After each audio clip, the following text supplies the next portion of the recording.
नमस्कार। आज आपण तांदूळ न भिजवता न वाटता आणि यामध्ये एक थेंबही दुधाचा वापर न करता एकदम झटपट अशी तांदळाची खीर बनवणार आहोत। चला तर मग रेसिपीला सुरुवात करूयात।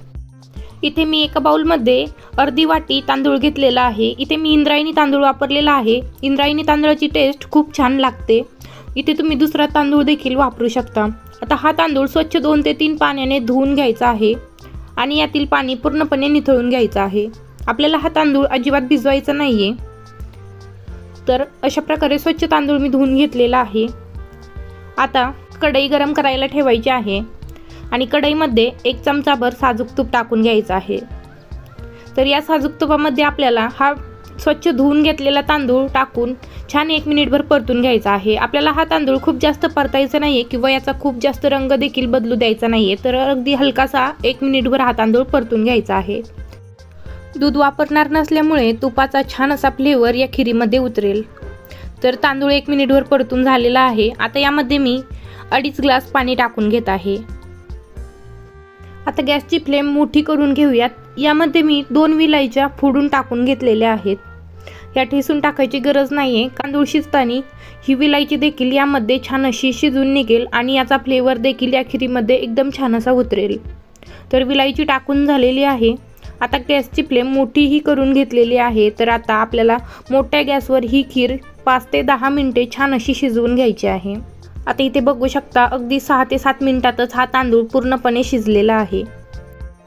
आता गॅसची फ्लेम लो करून घेऊयात आणि यामध्ये मी अर्धी वाटी साखर टाकून घेतलेली आहे। साखरेचे प्रमाण तुम्ही तुमच्या आवडीप्रमाणे कमी जास्त करू शकता।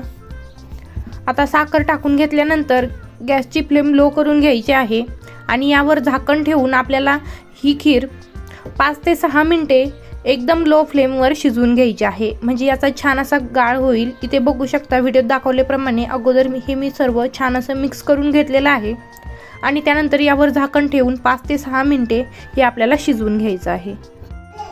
5 मिनिटानंतर इथे बघू शकता तुम्ही ही खीर छान अशी शिजलेली आहे आणि एकदम असा गाळ झालेला आहे। आता चमच्यानेच आपल्याला हे छान असं घोटून घ्यायचं आहे म्हणजे खिरीला छान असा दाटसरपणा येईल। इथे बघू शकता एकदम परफेक्ट अशी ही खीर रबडीदार तयार झालेली आहे। आता यामध्ये मी थोडेसे केशरच्या काड्या टाकून घेतलेल्या आहेत। हे अगदी ऑप्शनल आहे, तुम्ही नाही टाकल्या तरीही चालेल।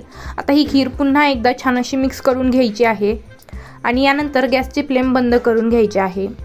आता या खिरीमध्ये आपल्याला ड्रायफ्रूट ॲड करायचे आहे। त्यासाठी ते मी तडका पॅनमध्ये 1 चमचाभर साजूक तूप गरम करून घेतलं आहे। तूप छान असं कडकडीत गरम करून घ्यायचं आहे। त्यानंतर यामध्ये मी काजू बदामचे तुकडे बारीक करून या तुपामध्ये छान असे अगोदर परतून घेतलेले आहेत। तूप कडकडीत गरम असल्यामुळे हे छान असे क्रंची होतात। तर ड्रायफ्रूट छान असे परतून झालेले आहेत। आता हे या खिरीमध्ये टाकून घेऊयात। असे वरून ड्रायफ्रूट साजूक तुपामध्ये परतून टाकल्यामुळे खिरीची चव अगदी दुपटीने वाढते। आता हे सर्व छान असं पुन्हा मिक्स करून घेऊयात। अशा प्रकारे एकदम झटपट अशी अजिबात थेंबभरही दुधाचा वापर न करता आणि यामध्ये आपण अजिबात मिल्क पावडर देखील वापरलेली नाहीये तरी बघू शकता खिरीला किती छान दाटसरपणा आलेला आहे आणि एकदम पांढरी शुभ्र ही खीर तयार झालेली आहे। तर आता ही खीर एका बाउलमध्ये सर्व करून घेऊयात। आजची रेसिपी आवडली असेल तर व्हिडिओला लाईक करा, शेअर करा आणि चॅनलला सबस्क्राईब करा। धन्यवाद।